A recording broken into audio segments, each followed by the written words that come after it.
Women who are lacking self-worth and facing challenges that prevent them from leading a rewarding and happy life have support here in Connecticut through the nonprofit Revive. Joining me this morning is Executive Director Erin Logan. Good morning. Hi. And board member and life coach Wendy Parati. Good morning, ladies. Thank you so much for being here. Thank you for having us. On a Wednesday morning. So Erin, this was your concept. You started it many years ago, offering workshops to ladies in our area, but now it's become a nonprofit. Tell us of the work that you do and what inspired the idea. So we go and we do workshops for women and teens who would otherwise not have any self-worth. They look to others for self-validation. And I feel that a lot of times women are suffering in silence, especially, I don't even want to say especially, women, teen girls. We've all been there, especially with social media and things like that. You have to put on this persona that you might not even want to be living up to, but you feel that's what the pressure you're supposed to be doing because your parents or your husband or your boyfriend wants you to do that. So we go around. Those are some examples here. That's in Stamford a couple months back, and it was just a community organization, and now it is a nonprofit. So I'm super excited, and I have my life coach, or I guess we could say former life coach, because now she's a board member.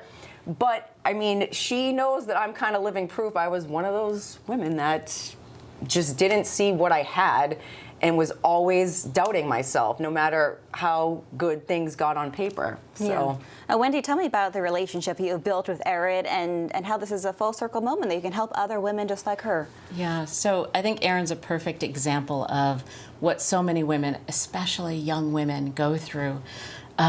She looks like the perfect girl. She's intelligent, she's articulate, she's attractive, right? She's always had a really good job, the kind of job that lots of girls aspire to. And in a world where we're kind of taught to compare ourselves to other people, we kind of start to believe that we're supposed to be something other than we are, that we need to be fixed in some way, that we can be better if we only try a little bit harder. And I think that women like Erin tried so hard to work on certain areas of their lives and get nowhere and then beat themselves up about it. Spinning the wheels just over and over again. And you have these workshops now to reach women like yourself. What do you talk about in these workshops? How do you instill that confidence in someone? It's really hard. I think women, when they're in that group setting, it almost like makes them more vulnerable. Right? They kind of open up more when they hear other people's stories. I've had women that had drug addiction share examples of things. I always struggled with not being enough. I was the chubby kid growing up and, you know, was the second string on the basketball team, or just always kind of put on the back burner, and you start to develop that thought process and you live it out and you never really feel that you're enough. And I think that's really what it came down to. It's universal. Right, and everybody has their own, like I said, struggles. Some women struggle with alcohol. We mentioned the drugs.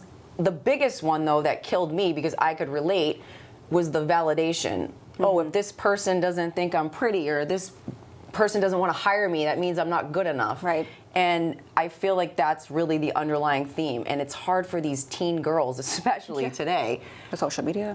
I mean, we're older than you, but growing up in that era, or that they are dealing with now, I don't think I could handle it. I'm just being honest. It's tough. It's not easy whatsoever. If women are watching this, if they need support but perhaps feel a sense of shame, they're scared to reach out, what is your message to them?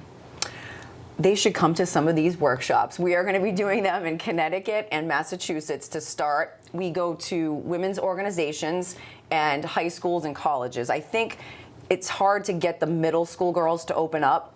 I think at the start of the school year, it's important for parents to really talk to their younger girls.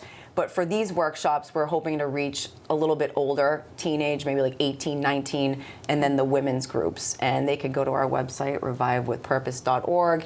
And we want to know, where do people need the help? What schools, what organizations? Because I do feel these are instrumental in getting women and teens to open up about their struggles.